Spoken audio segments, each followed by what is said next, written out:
So let's take it back to, this is going to age me a little bit, but oh well, mid 90s, early 2000s. There was something called GHB, gamma hydroxybutyrate or butyrate. And at one time, there was a form of that they would sell in the gyms. Mid 90s, probably a little early 90s. You could get it, was labeled under different names, but you know what it is you can take this stuff how it's supposed to be taken, the right way, and if done right, it's totally safe. You take it at night, and it puts you into REM sleep, which is, for anti-aging, that's the best thing you can possibly do. For all you people out there that know anything about this or research it, REM sleep is the most important thing as far as anti-aging you can get. And most people don't even get an hour of it at night, if that. So this was, you know, bodybuilders back in the day, when I just started, you know, being in the gyms and working out. It was, I heard about it. We read a book, because, you know, we didn't have a lot of internet access at the time. So Dan Duchesne had a book out. He was like a chemist from back in the day, super smart guy. And I was just a young buck at the time. But I was reading that book, and I heard about it. And me and a friend of mine, you know, he knew how to make it. He figured out how to make it. And you used to be able to get these ingredients to make the pure GHB. None of this other garbage out there with floor cleaner, and I've just heard some horror stories about some other stuff people are taking that supposedly converts the GHB in the body. I don't know, but we were taking pure GHB, the sodium one, and we figured out how to make it. You could order a couple ingredients and then make it. Make a few gallons at a time. So, and it only took a cap full, like a little 16-ounce full, off a 16-ounce bottle, little cap, and that's all you needed, right? So if you do it at night, right before you go to sleep, and then you slept like a rock, get up 3 hours later, and you felt like $1 million bucks. I mean, it's a win-win, right? The problem is it can be very, very psychologically addicting. You know, it's you feel great, you take it, and what we quickly discovered, or a few people, I don't remember who discovered it first, but you take it, and right before you fall asleep, you start feeling like, you know, you feel like you're in the clouds. You feel great. You know, it just, I don't know how to explain the feeling other than it's, you know, it was just phenomenal feeling. You're outgoing, you're talkative, you got a smile on your face, just the best of everything. I've never felt better, to be honest with you. To this day, I still think about it. But so what people figured out is, well, I'll just take it, you know, before I go out or something, right? Or do anything, just take a little cap and go out, feel great. You know, you don't wake up with a hangover. You know, it's way better for you than drinking alcohol or doing some other recreational shit. So people started doing that, and I was one of them. We started doing that and taking a cap or two, going out, like, you know, a cap every couple hours, and everything was fine until you started, you know, we started realizing people, you start passing out. You'd be out at a bar somewhere, and, you know, you just, next thing you know, someone's tapping you on the shoulder, you passed out. And you're totally fine, but you're just in what they used to call a G-hole. So you'd be like, you know, in a REM sleep for, could be an hour, 30 minutes, and wake up feeling like, you know, $1 million bucks. You don't know what happened. So you can see where that leads real fast. So next thing you know, we're taking it, and then we're trying to figure out the right dose where you don't fall asleep. And a couple times, I mean, most of the time it worked out okay, but what happened was, you know, like anything, at least what I started doing, and taking one cap was great, well, two's better. And you never could figure out the proper dose to where you were in what they call a G-hole. So we just got used to it. All of us going out, we trust each other, me and a couple of my friends. If one of us got no G-hole, we just, you know, pull them aside and wait till we slept it off, you know. But it's obviously there's accidents that can happen with that, you know. If you're not with your friend at the time, you take some, and that's the thing with G. Back then, it was one time you took a certain amount of cap, you'd be fine for a couple hours, you wouldn't fall asleep, feel great. The next time you did the exact same amount, it maybe, I don't know if because it metabolized different in your body next day, or less food, less water you had in your system, whatever, could put you on your ass. So you really couldn't time it right. It's that's the thing where it's, you know, can be scary. And you know, I gotta be honest, I had some experiences where, you know, I passed out. I started getting to the point where I was carrying little 16-ounce water bottle around. It's very, very addicting because on one hand, let me rephrase a part here. It makes your body release a lot of growth hormone. I forgot to mention that. So as a weightlifter back in the day, you could take this stuff, you know you're sleeping, your body's releasing a ton of growth hormone, which is great. So on one hand, you're thinking, I'm taking this stuff and my body's releasing growth hormone. I feel great. What's the harm, right? But obviously, if you pass out somewhere, that's not good. It's not a good look. Or you could be driving or something and fall down. You could hit your head. All kinds of shit can happen. And it can be, if you do too much, it can cause respiratory depression. And obviously, you could die. But I've never seen anybody firsthand. I've known a million people that did it that obviously went to that extreme. Thank God. But if you mix it with alcohol or some kind of other barbiturate, absolutely can be lethal. And I've read about that happening with people that mix it with other stuff, and it can be fatal. Absolutely. Or if you're driving a car and you took it and wrecked, obviously you can kill yourself. So it can be very dangerous. And but so anyways, I started carrying a little bottle around, and I caught myself drinking a cap here, and before you know it, it creeps up on. It's addictive. You're addicted to this stuff, and I talked to my friends and they were all doing the same thing, carrying a little bottle around because it looks like pure water in a little bottle, so you had it somewhere, and just did a cap for the workout. We would do it after, and you build up a slight tolerance, but you never knew when it was going to creep up on you and hit you. Like I said, every day could be different. You take it one day, you don't pass out. Take it next day, the same amount, you could be out in the G hole.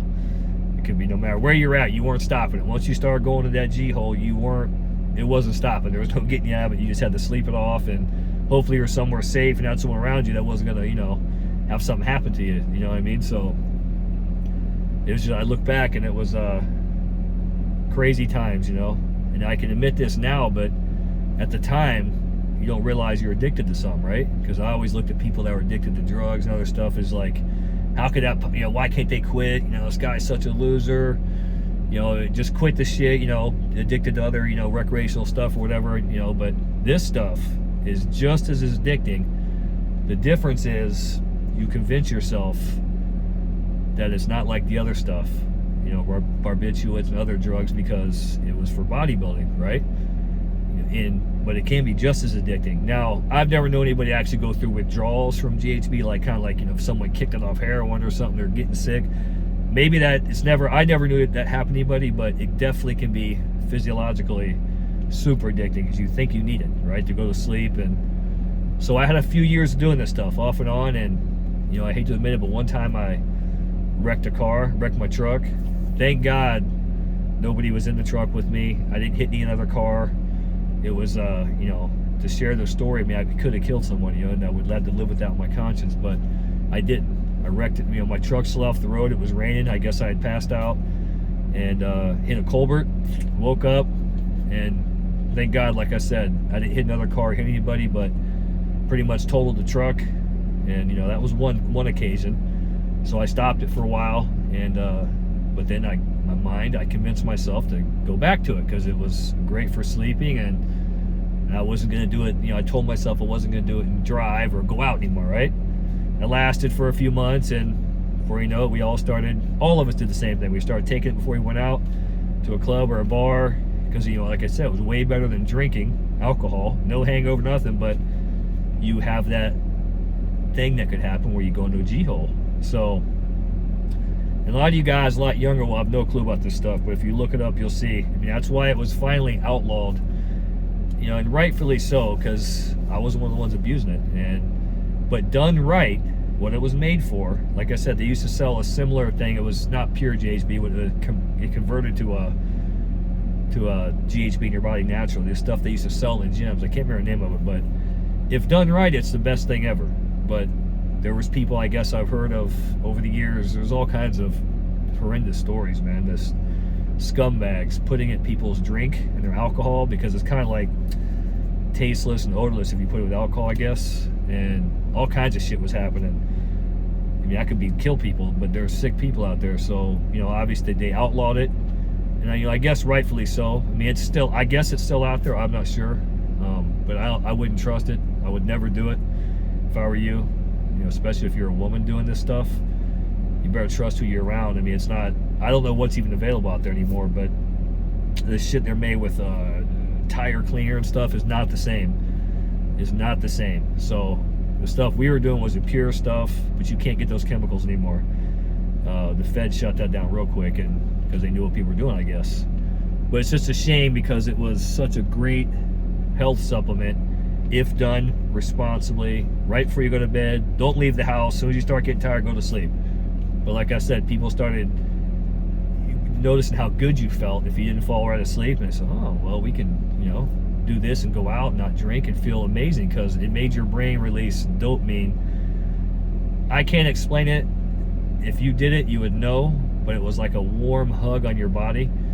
Just, you felt incredible. You were outgoing. I was already an outgoing person, but you were more outgoing, more talkative. If you didn't dance, you'd be out there. If you're the kind of person who didn't dance, you'd be out there dancing on G.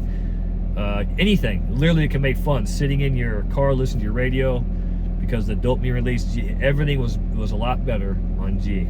So that's why it's very addicting, and I wouldn't do it to this day if I were you, because number one, you don't know where you're getting it from or who's making it or what's in the shit. But it is addicting. But it's just like I said, on one hand, it's phenomenal. You feel great. Your body releases a shit ton of growth hormone on it. You're getting that REM sleep. So if done right, it's great. But you can't buy it anymore that I know of. I mean, I wouldn't trust the places online that are supposedly advertising, because you might get the cops showing up your house or some shit. You've tried to order it off a line, or you're gonna get some shit like tire cleaner.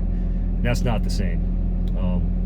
I wouldn't trust that. So GHB is man, like I said, I've taken 1 million sleeping aids, like, no, not prescribed, but like the melatonins and GABA and other things, and those work, but it's just not the same. G would put you right into REM sleep, and you'd feel like you slept 12 hours and you only slept 3. So when I was younger, that was just what I needed. I was bouncing at bars, working late, training clients in the morning. I was non-stop, living that party life. But I could do this stuff, sleep 3 hours, get up, and just keep cranking, keep going. It just, obviously, we started abusing. I was one of them. Started, doing it for not just sleep. Going to the beach, doing it, you felt great. Going anywhere, you felt amazing. No hangovers, no nothing. But the downside is, like I said, you pass out somewhere, you can, wind up in the hospital. I know a lot of people that happened to. You wind up in the hospital because if they didn't know what you took, they think you're sitting there, overdosing. You're not. You're just in a G hole. You're asleep. And if you left alone, you'd be fine. But if someone doesn't know when you took it, they end up calling the ambulance, and before you know, you're waking up in the hospital. So it's not a good, safe thing, but it's unfortunate because it was so good for doing what it was supposed to do for anti-aging, if not abused. But like many other things in this world, it gets abused, and they outlaw it. But there is a company still I saw, interestingly enough, I think it was somewhere in Europe. I'm not going to mention the name because I'm not trying to advertise for them, but they have the real GHB, and you have to become like some member and pay several $1,000s, and then you become a member of this group, and then you get a doctor's signature, all kinds of stuff, and they only send you a certain amount. But that was the real sodium GHB. I was reading about it. My friend sent me. He was one of my friends from back in the day. He used to do it with me. I'm like, well, nice, but we're not doing that. We already went down that road. So, plus, who the hell's going to pay several $1,000s for it? It's, I'm not paying that. So I left that behind, and like I said, there's all kinds of stories out there now that is used for all kinds of shit. So I'm glad I left it behind when I did. But that's the story of GHB. Just want to share that just because something isn't necessarily bad for you, it can still be super, super physiologically addicting. So just be careful. This could be anything. If you're convincing yourself you're not addicted, no matter what it is, try stopping something for a week. And if you can't, you're probably hooked on it. Stop it for a few days, 30 days. If you can't, you're probably hooked on it. But the brain, we tell ourselves, it's very deceiving. How I did it myself, how I convinced myself I wasn't hooked on it and it wasn't bad for me, and I was getting all these health benefits, but yet I was carrying this shit around in a little bottle, taking it all the time, every few hours. So, looking back, obviously once I quit, I said, wow, I was addicted to that, physiologically. And once I quit, that was it. So it's It's crazy stuff, but that's my story of GHB. So that's it.